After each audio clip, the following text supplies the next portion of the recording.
Hey everybody, happy Friday!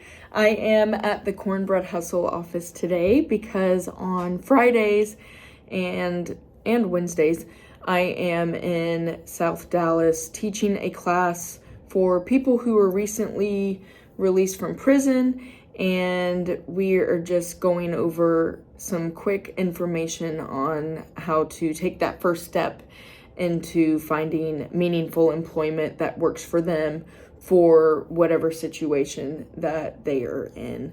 And so one of the things that I always do for every single one of these classes is pick a topic on some sort of, I don't know, maybe a life lesson or something, pretty much like these LinkedIn videos that I do.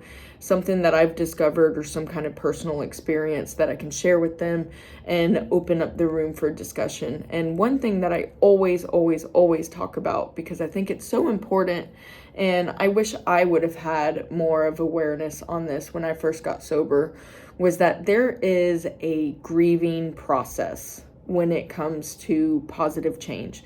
So one thing that I was super confused about in my first year of recovery, my life kept getting better and better and better, but I kept getting sadder and sadder and sadder. Like, I was truly depressed and I didn't understand why. Like, how is my life getting better, but I feel more sad? And if you look back and look at some videos that I posted in my first year of sobriety, I believe I was pretty transparent in sharing that and saying, I don't understand why my life is better, but I am more sad. And so what I do is I explain to these individuals that whenever you start to change and have a positive transformation, you are going to grieve people that you can no longer hang out with. And it doesn't mean there's anything wrong with those people. For me, because I was struggling with alcoholism, I couldn't go to those familiar places with familiar people and resist the temptation of drinking. It just wasn't possible for me. I tried it over and over and over again, and I failed over and over and over again. And so there was a major grieving process for me. And at that point in time, I wasn't ready to seek out new friends or willing. I actually felt like sober people were boring, even though I was trying to be sober. I know, the irony. I had no interest in church people. So it was just, I was in that in-between grieving process of, okay, I can't be here anymore, but I'm not ready to be here. And so I do wish I had more of an awareness on that, so I could have gave myself more grace and to understand that I was simply sober, feeling my feelings without knowing how to fill that void anymore. Today, I have first of all of my friends, most of my friends are sober or in church, ironically enough. So eventually I decided to get into new areas and unfamiliar places and be uncomfortable. I found hobbies. I discovered myself. Like, I didn't even know who I was. And so I had to go through that grieving process of letting the old me die so I could find who the new me was.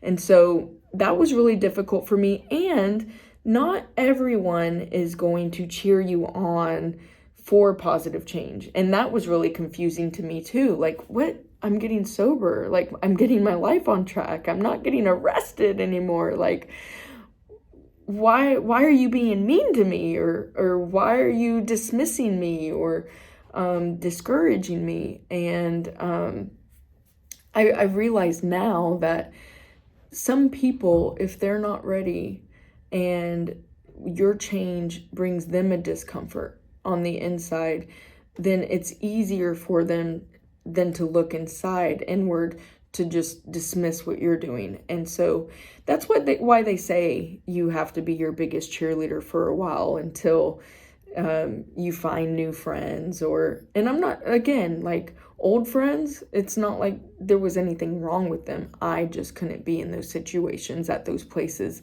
and continue to live my best life. And so anyways, hopefully I'm trying to do more videos. Hopefully this video helps you, or share it with somebody that you love who's trying to embark on a new journey. Perhaps it is a weight loss journey. It could be a sobriety journey, a faith journey, whatever it is. All in all, I know that I wish I would have known that there is a grieving process, and I invite